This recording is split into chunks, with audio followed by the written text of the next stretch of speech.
Okay, today's topic is two-dimensional vectors and some terminology that goes along with it. And you should have read and studied section 12.2 last night, so you should know what I'm talking about when I mention all these things. Now, a couple of the terms that you're familiar with is vector and vector quantity, magnitude, and there's another thing we call unit vector that was covered. Okay, now let's say, and let's go right to one of the examples. We got problem number 5. You'll be doing a problem like this tonight. Okay, it says, problem number 5, you have A is equal to 5i plus 3j, and B is equal to 2i plus 4j. All right, now notice how I write the I hat and j hat, I call it, and that's unit vector terminology. Now, if you look online or any other place, they'll say the book says u and does it like this, and it says it's a unit vector. Now, if you look on Wikipedia, and I did look on Wikipedia to make sure it does this, if they refer to it like this, and I know Mr. Belak does as well, so I got to be right about this. He wouldn't do something that wasn't right. We put a little hat on it. We call it U hat. That signifies that it's a unit vector. Now, if I say A hat, that means we're talking about a unit vector in the direction pointing in A, and we're gonna figure that out here in a second, how to do it. Okay, so anytime you have a little hat, that means unit vector. Okay, problem number 5 says, part A says, find the linear combination of 7A plus 6b. Well, that all they're doing there, and we can call this R for a resultant vector. That's 7 times 5i plus 3j plus 6, 2i plus 4j.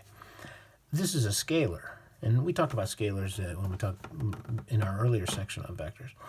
You take that 7 and you multiply this, and now a scalar multiple of a vector is just 7 times as long as that vector. So all you have to do here is distribute these numbers. 35i plus 21j, 12i plus 24j, and then add the i's, add the j's.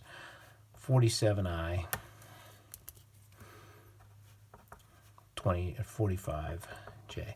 And that's a fairly easy thing to do. The important concept here is the idea of the scalar multiple. Okay, part B, probably a little less familiar to you. The book says find the unit vector, u it calls it, in the direction of A. Now, we're not going to use that. We're just going to call it A hat. Now, the way to find a unit vector is you divide the vector itself by its own magnitude. Now, then we have to find magnitude A. Now, magnitude A is the square root of 25 plus 9 over the square root of 34. Now, that's because of the right triangle relationship. I didn't draw this, but we had done this before, that if I draw A, 5i plus 3j, that's 5, that's 3, this is the square root of 34. It's just a straight right triangle relationship. So unit vector A is equal to vector A, which is 5i plus 3j, divided by its own magnitude, which is the square root of 34. And we usually write this in components, so that's 5 over the square root of 34. I don't know why I would have written 35 there. I plus 3 over the square root of 34j. That is unit vector A. A hat, we call it. Now, a quick check on this is if I square that, that's 25 out of 34. This is 9 over 34. 25 plus 9 is 34 over 34. The square root of 34 divided by 34 is the square root of 1, which is 1. So the magnitude of A hat is 1. And it better be because it's a unit vector. Okay. Now, the part B says also use this to find a vector that is of length 10 in the direction of A. I'll even write that down.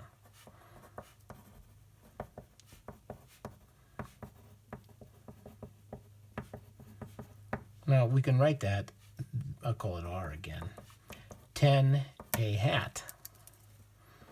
Because if I multiply a vector that has a magnitude of 1 by 10, I've got a vector whose length is 10. All right, well, that's a pretty simple thing to do. So that is 10 times 5, or 50, over the square root of 34i. 10 times 9, or 10 times 3, pardon me, is 30 over the square root of 34j.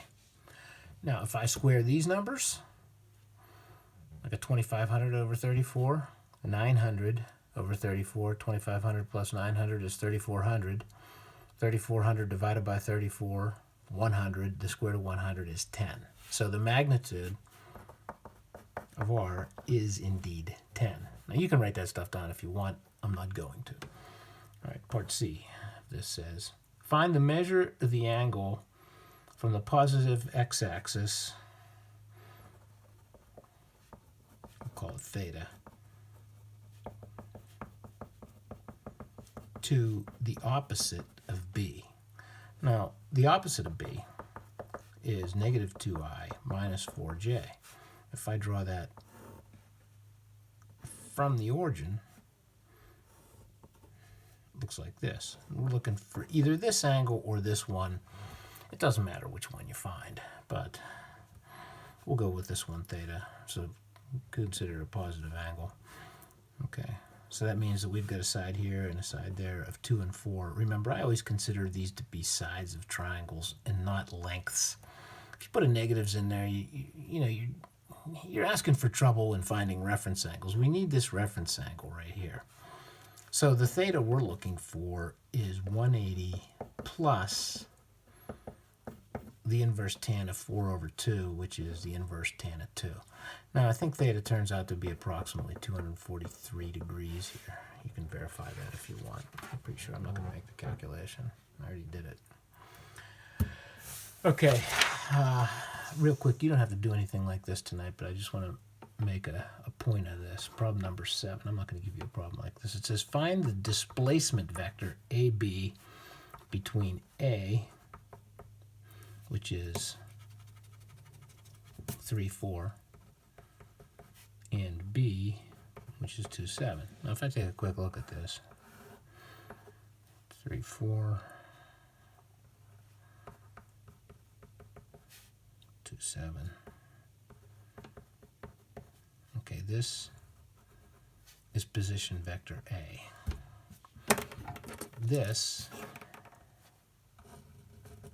is displacement vector AB. And that's the terminology. If I write A, that's 3i plus 4j. That is the vector from the origin here. If a single point with a vector above it is a position vector. That's a vector from the origin to a point. Now, a displacement vector is the vector between these 2 points. Now, it's easy to get these displacement vectors. You should have read and studied about this. It's endpoint minus beginning point. You can write it all down the way the examples did it in the book, but it's this. It's just this. Okay. Oh, I wrote down 2, 7. I screwed that up. I'm not going to go back and redo it. I'm just going to change this to 7 too. I got it backwards. I apologize for that. Okay, so this isn't problem number 7. This is 7M, the modified version of problem number 7. All right, so let's just go with 7 too. It wasn't going to work out the way I had it drawn down there. But in class, some of you, one of you would have pointed it out to me by now that I had made a mistake. So I don't have that here in the studio. Okay, endpoint minus beginning point is what I was going to say. So 7 minus 3 is 4i. 2 minus 4, negative 2j. That's all you have to do to get a displacement vector. It's just endpoint minus beginning point. Nothing more complicated than that.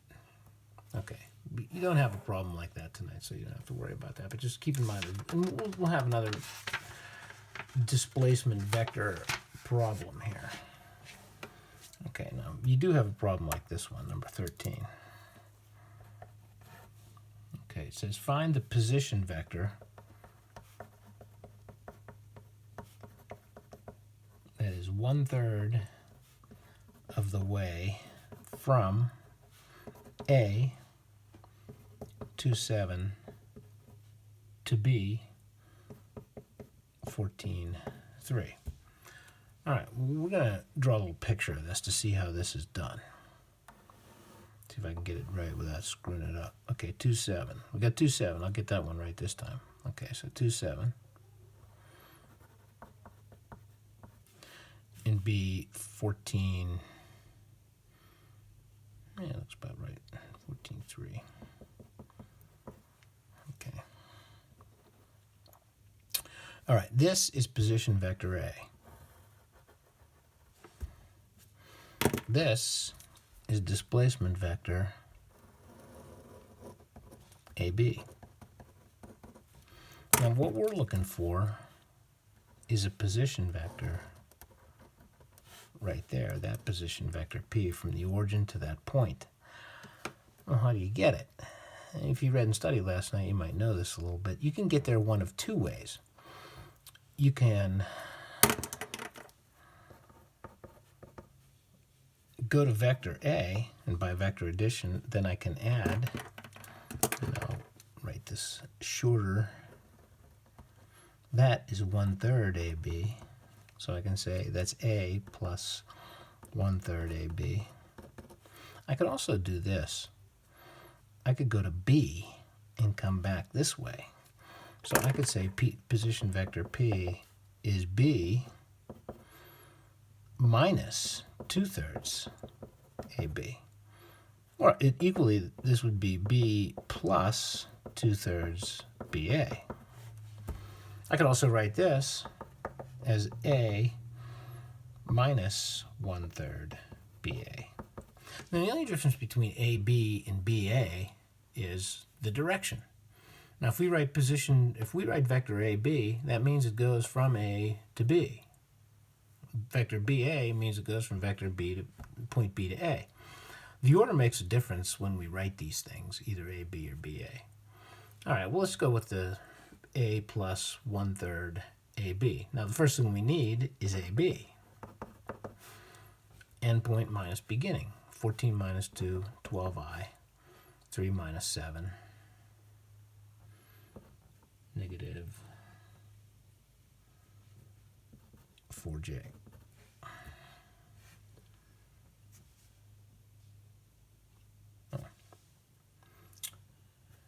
I take that back. This was 0.145. I'm having trouble writing things down here today. I don't have my glasses. Okay, so I don't want it to be different than what's in the book. That one was okay. Okay. 5 minus 7, 2j. All right, that's better. All right, so to get position vector P, A plus 1/3 AB, just substitute these values in. Position vector A is 2i plus 7j, 1/3 AB, 1/3 12i minus 2j. 1/3 of 12 is 4i. 1/3 of -2 is -2/3. Combining the i's, that's 6i. 7 minus 2/3 is 6 1/3, which is 19/3. Okay, now I'll let you verify that you can get this vector any of these four ways. Now, just a review on this is that position vector P is we get it by vector addition, triangulation. Go to A and then come along this line 1/3 of that entire vector. Now this is a key concept, and I'll tell you what's coming later on in the chapter. This is a key concept here of depicting a line in 3 dimensions. It's very much based off of this diagram that we're seeing here for the first time, because you'll find out that you can't write a line, an equation of a line the way you might think in 3 dimensions. It's going to be based off of this. We will see this again. All right, so your assignment, I'll put it in down here. This is in section 12.2. You have numbers 6 and 14. Okay, sorry about a couple mistakes there, but I'm not going to go back and redo these entire videos there. It's too much trouble. See you tomorrow.